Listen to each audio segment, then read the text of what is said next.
Welcome, Chimamanda. So very proud of you. Really delighted to have been asked to interview her. I thought this was like a salute, symbolizing the passing of the baton to the next generation. So will you please clap for all the young people of our nation. We are right behind you. We are not gone to sleep. We will continue to fight with you. We've heard all the awesome words about your remarkable career as a writer, multiple award winner. Only women to make the top 10 in 100 most influential African list. Number 4 in the Africa Report. And the New York Times calls you the rare novelist to become a public intellectual. Clap for that one now. Much has been said about your book, so I won't dwell on that. So I want to bring you. Well, first of all, I want to say what an honor it is for me, not just to be here at Felabration, but to be doing this with Auntie MEC. It really is an honor for me. There's nothing for me more meaningful than to share space with accomplished women. Women who, despite what they've done in the world, have grace and positivity. When I first greeted her, she just had this wonderful, warm energy. And I remember thinking that knowing that women like this exist is the reason that I can keep going and doing. So, and it's true. So actually after Sefi's very good speech, and also stern reminder not to claim Fela, I'm suddenly thinking, should I? No, kidding. So I have a few. I have a few sort of Fela, but also generally around some Kuti stories. The first, I think, is when I read years ago Ake, Professor Shoyinka's memoir, which, in addition to just being this really beautiful, funny book, made me think, my God, these people are so accomplished, right? I was like, his parents, and then later I learned he was related to the Kutis. I'm like, what was in the water they drank, right? So I'm like, what? And then also when I was much younger, I remember reading about Mrs. Fumilayo Ransom Kuti, the first woman that drove a car in Nigeria. And I remember also thinking at the time, but why didn't they let women drive cars anyway?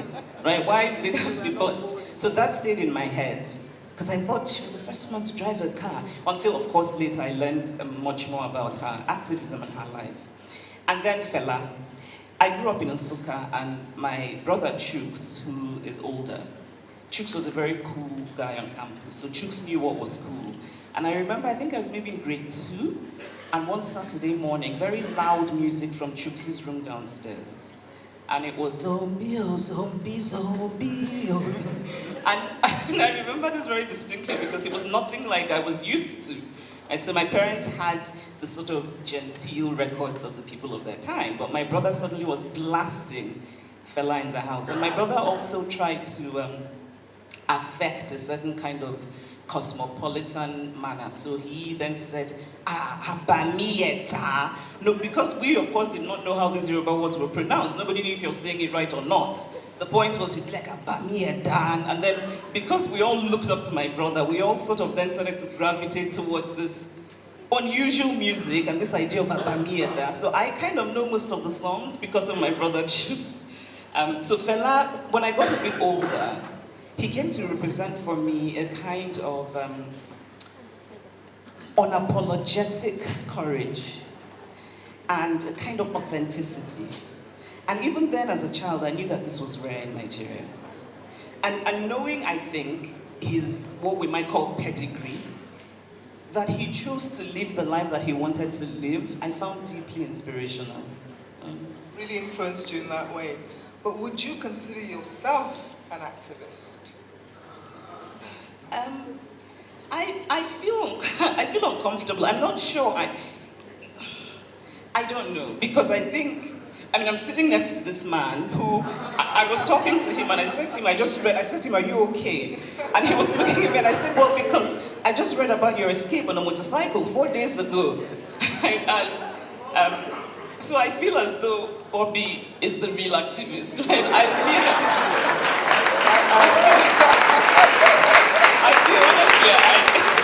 feel like I just sit down and speak English, you know? You're a work in progress. You're getting there. But has there been any area that you have found worthy to focus on in terms of challenging norms? Yes. Yeah. Yes. Tell us about it. Feminism. Yay! I think, but more seriously, because I don't want to sound too flippant about it.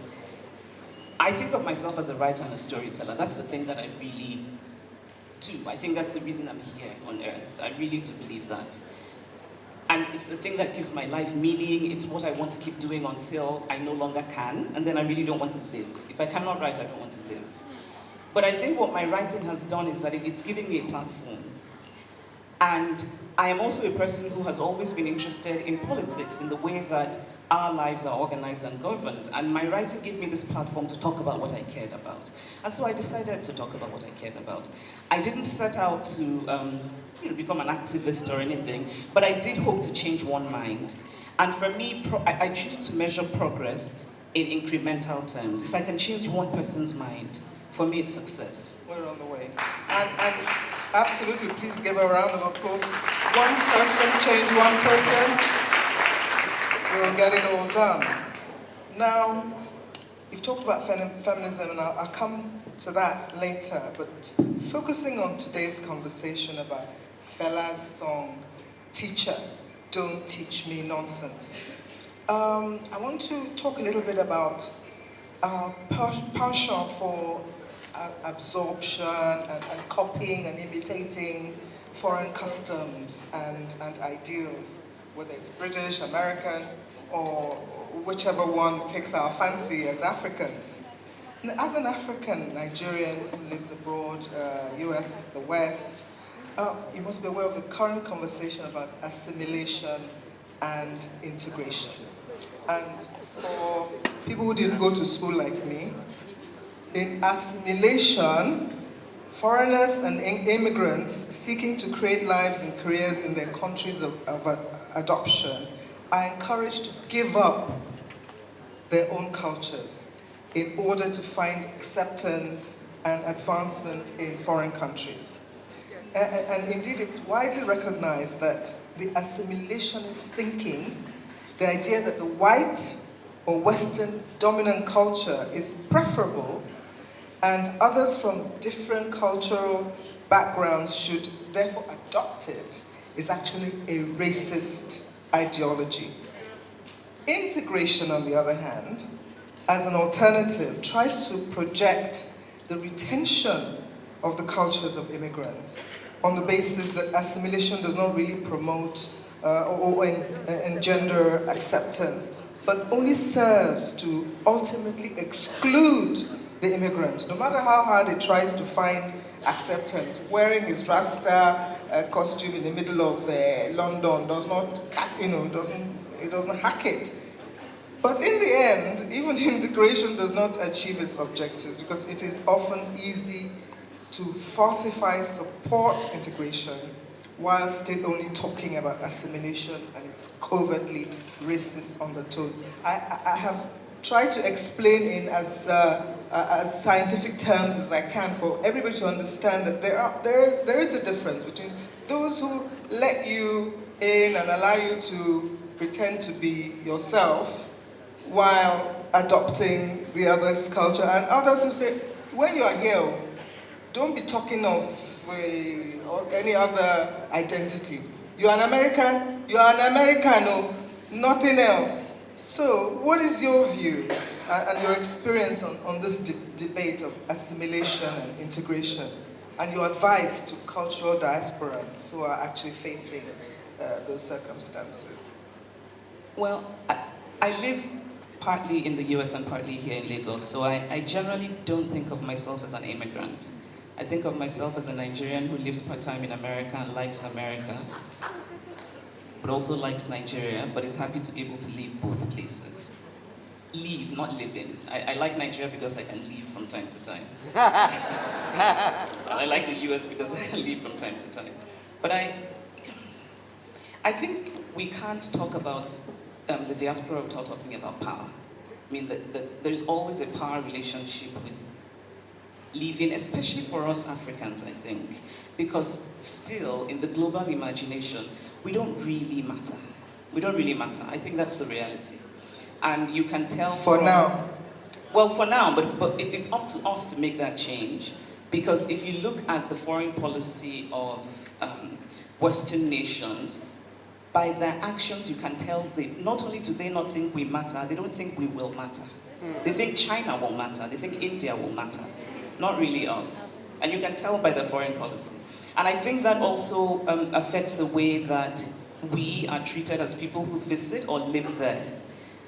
And so then the burden is on us to somehow create a certain kind of psychological barrier to this. And I think it comes from just having self-confidence. It's the most we can do, or the least we can do. And I think self-confidence comes from, and I don't mean the kind of just empty self-confidence, I'm proud. It comes from knowing where you're from and who you are.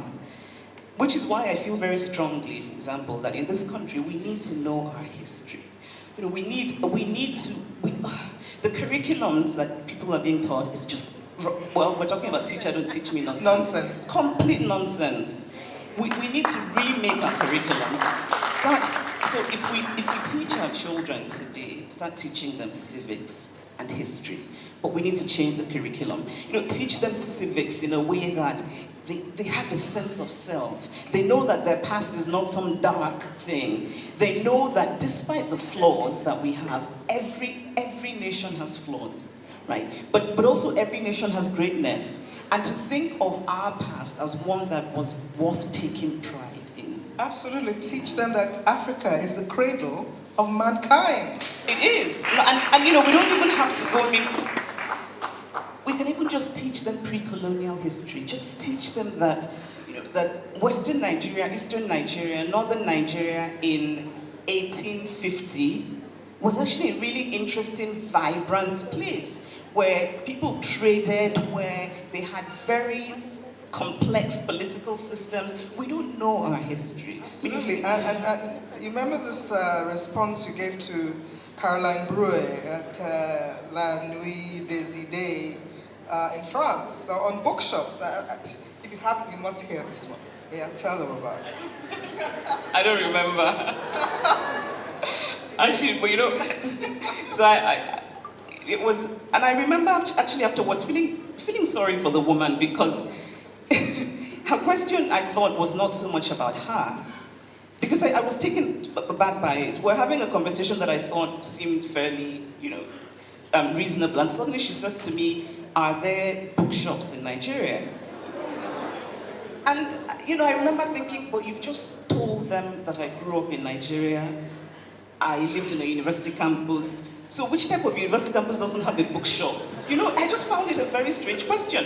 So I looked at her sort of like, what? And then she said, oh, I'm asking you because most French people don't know. I then said to her that I thought it reflected very badly on French people. Because you cannot, I think there's a wonderful, and I say wonderful with sarcasm, entitlement that certain Westerners have. You know, where you can parade your ignorance and think that it's fine. So,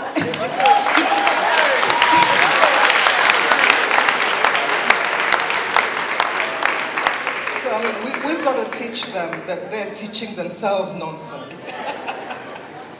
So we've got a job on our hands. But let's come back to Nigeria, where we're all in the same pepper soup, political landscape. Dropping you right in it, yeah.